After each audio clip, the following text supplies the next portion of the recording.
मेरा भाई बचपन से ही मुझ पर गंदी नज़र रखता था, लेकिन उससे कुछ करने का मौका नहीं मिल पाया क्योंकि मेरे घर में मेरी अम्मी, अब्बू और बहन-भाई भी रहते थे, जिसकी वजह से बड़े भाई से मैं बच गई। लेकिन जब मेरी शादी हुई तो मेरे शौहर का और कोई घर वाले नहीं थे, हम 2 अकेले ही रहते थे। भाई ने इस चीज़ का फ़ायदा उठा लिया और एक रात मेरा शौहर घर पर नहीं था, तो भाई ने मुझे अकेला पाकर मेरे साथ।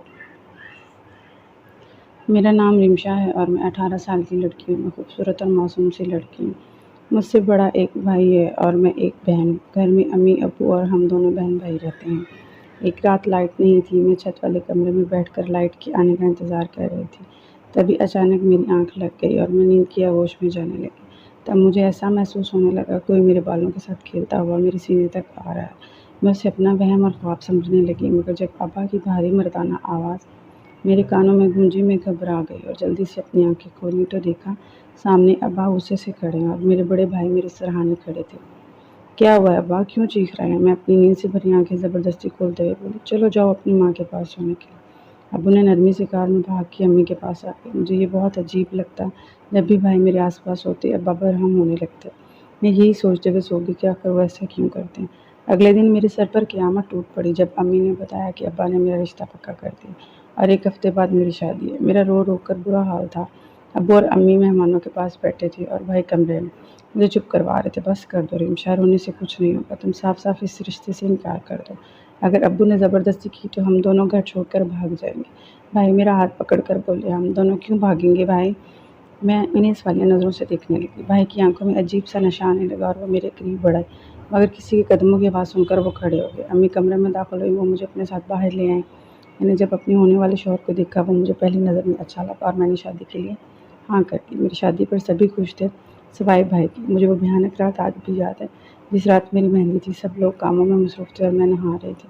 तब मुझे ऐसा महसूस होने लगा कोई मुझे दरवाज़े से देख रहा है और कमरे के बाहर टहल रहा हूँ। मैं फ़ौरन से नहाकर कमरे से बाहर आई तो देखा भाई वॉशरूम के बाहर खड़े हैं। मुझे देखते ही उन्होंने मुझे अपने सीने से लगा लिया और फूट-फूट कर रोने लगे और मेरी कमर पर अपने हाथ की गिरफ्त मज़बूत करने लगे और इतनी मज़बूत कर दी कि मेरा जिस्म उनके जिस्म से बुरी तरह जुड़ गया। भाई ये क्या कह रहे हैं? मेरा साँस बंद हो रहा है। मैंने खुद से पीछे करते हुए बोली। भाई पीछे हटे और मेरे चेहरे पर अपना हाथ चलाने लगे और अपना चेहरा मेरे चेहरे के नज़दीक लाने लगे। मुझे भाई की नीयत कुछ ख़ास ठीक नहीं लगी। मुझे कॉलेज जाना था भाई, मैंने उनके पास से हटकर बोली और वहाँ से चली गई। अगले दिन मेरी शादी हो गई और मैं अपने ससुराल चली आई। मेरे ससुराल में सिर्फ मेरे शौहर ही थे। हम दोनों सुकून से एक-दूसरे के साथ ज़िंदगी बसर करने लगे। शादी के 1 हफ्ते बाद अचानक मुझसे मिलने मेरे बड़े भाई आए। 1 हफ्ते बाद उन्हें देखकर मैं बहुत खुश हुई और उसके सीने के साथ जा लगी। मेरे सर पर हाथ रखने के बजाय भाई ने मेरी कमर पर हाथ रखकर मुझे अपने मज़ीद नज़दीक किया। मैंने इस बात पर उस वक़्त ज़्यादा ध्यान नहीं दिया। मेरे शौहर जब कमरे से निकलकर बाहर आए तब भाई ने अपना हाथ मेरी कमर से हटा दिया। अरे तुम घर पर ही हो, जॉब पर नहीं गए? मेरे शौहर को देखकर भाई हैरत से बोले, हाँ घर पर ही हूँ। मेरे शौहर धीरे से बोले, उन्हें शायद मेरे भाई के घर आना अच्छा नहीं लगा था। मेरी शादी दूसरे शहर में हुई थी। भाई ने बताया कि वो नौकरी के सिलसिले में इस शहर में आए हैं और कुछ दिन रहकर जाएंगे। मुझे खुशी होने लगी। भाई को देखकर मेरे शौहर बाज़ार से कुछ खाने पीने के लिए लेने गए और मैं भाई से बातें कर रही थी। मेरे मोबाइल पर अब्बा की कॉल आने लगी।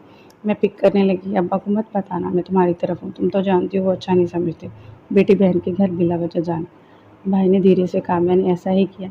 मैं किचन में चली आई, तभी कुछ मिनट बाद भाई भी मेरे पीछे चले आए और मुझे पीछे से अपने साथ लगा लिया और कहने लगे, मैं तुम्हें बहुत याद करता हूँ। रिमशा तुम क्यों इतनी जल्दी ब्याह कर चली गई हो?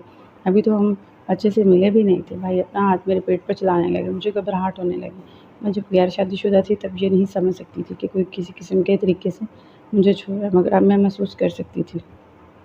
भाई का मुझे छूने का अंदाज़ बहुत गलत था। भाई हाथ हटाएँ, मैं सख्त लहजे में बोली। वो पीछे हटे, इतने में मेरे शौहर किचन में दाखिल हुए। मैं खाना ले आई हूँ, वो मेरे भाई की तरफ देख कर बोले। मैंने उनके हाथ से खाना ले लिया और फिर भाई मेरे शौहर के साथ किचन से बाहर निकल गए। रात के वक़्त वो मेरे घर पर रुक गए। मैंने अपने शौहर के साथ कमरे में थी तब मेरे शौहर मुझसे कहने लगे, ये तुम्हारा सगा भाई है? हाँ, मेरे सगे भाई हैं। क्यों, क्या हुआ? मुझे अजीब-सा लगा अपने शौहर का सवाल। कुछ नहीं, बस यूँ ही पूछा। वो मुझसे सीधा जवाब देकर सोने के लिए लेट गया। मैं ये बात नोट कर रही थी कि जब से मेरे भाई घर आए थे मेरे शौहर का रवैया बदला हुआ था। अगले दिन फिर अप्पू की कॉल आई और वो मुझसे भाई के बारे में पूछने लगे, वो मेरे घर पर हैं या नहीं। मैंने भाई से वादा किया था कि मैं अब्बू को नहीं बताऊँगी। मैं अब्बू से बात कर रही थी कि भाई कमरे में आए। वो जैसे ही कुछ बोले मैंने फ़ौरन कॉल बंद कर दी ताकि अब्बू को उनकी आवाज़ ना जाए। रिमशा आओ बारिश में खेलते हैं, बहुत अच्छी बारिश हो रही है। भाई मेरा हाथ पकड़ कर मुझे ज़बरदस्ती बारिश में ले गए और मुझे ज़बरदस्ती बारिश में नहाने का कहने लगे। मैं बारिश में बुरी तरह भीग गई थी, मेरे सारे कपड़े गीले हो गए और बदन साफ दिखाई देने लगा। भाई की नज़र मेरे सीने पर पड़ी थी, वो बहुत गहरी नज़रों से मुझे देखने लगे। मैं उनकी नज़रों को पहचान गई और कमरे की तरफ जाने लगी। भाई ने मेरा हाथ पकड़ लिया और कहने लगे, मुझे तुमसे एक अहम बात करनी है, प्लीज़ मना मत करना। बचपन से मेरी ख्वाहिश है कि मैं तुम्हारे साथ। भाई मेरे हाथ को नरमी से दबाते हुए बोले, मेरे शौहर आते ही होंगे, मुझे कपड़े तब्दील करने दें, हम बाद में बात करते हैं। मैंने इतना कहकर और भागकर कमरे में आ गई। मेरा दिल तेज़ी से धड़कने लगा। मुझे ऐसा लग रहा था जैसे भाई मेरे साथ वो वाला रिश्ता बनाना चाह रहे हैं, मगर वो भाई हैं मेरे। मैं यही सब सोचने लगी। शाम के वक्त मेरे शौहर काम से वापस आए। रात के 10 बजे हमने एक साथ खाना खाया। जब सोने लगे तो मेरे शौहर को ऑफिस से कॉल आ गई कि उन्हें अभी ऑफिस आना पड़ेगा, इमरजेंसी हो गई है। वो मुझे मेरे भाई के सहारे छोड़कर ऑफिस चले। मैं बिस्तर पर आंखें बंद करके लेटी थी जब मुझे अपना बदन भारी महसूस हुआ और मैंने फ़ौरन खौफ से अपनी आंखें खोल दी तो देखा मेरे ऊपर मेरे भाई थे। मैं खौफ से फटी आंखों से उनकी जानब देखने लगी कि क्या कह रहे हैं। मुझे माफ़ कर दो रिमशा, तुम्हारे साथ ये सब कुछ करना मेरी मजबूरी है।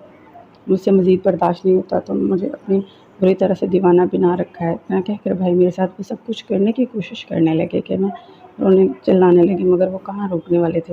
वो आखिरी हदें पार करने ही वाले थे कि मेरे शौहर दरवाज़ा तोड़कर कमरे में दाखिल हुए। भाई फ़ौरन मेरे ऊपर से हटे और अपनी शर्ट के बटन बंद करने लगे। मैं अपना सर घुटनों में देकर रोने लगी। मेरे शौहर ने भाई को मारना शुरू कर दिया और उन्हें घर से निकाल दिया। फिर मुझे तसल्ली देने लगे। मैं बहुत खौफज़दा थी, इतनी खौफज़दा कि मुझे बुखार हो गया और मैं 1 माह तक बीमार रही।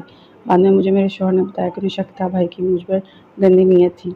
दूसरे होने पर दूसरा अब्बू ने शौहर को कॉल किया और उन्हें बताया कि भाई की नीयत कुछ अरसे से मुझे पर ख़राब है। ये सब सुनकर मेरी आंखों में आंसू आ गए। भाई कहाँ गए कुछ मालूम नहीं और मैं भी चंद माह के बाद अपने शौहर के साथ अमेरिका चली गई।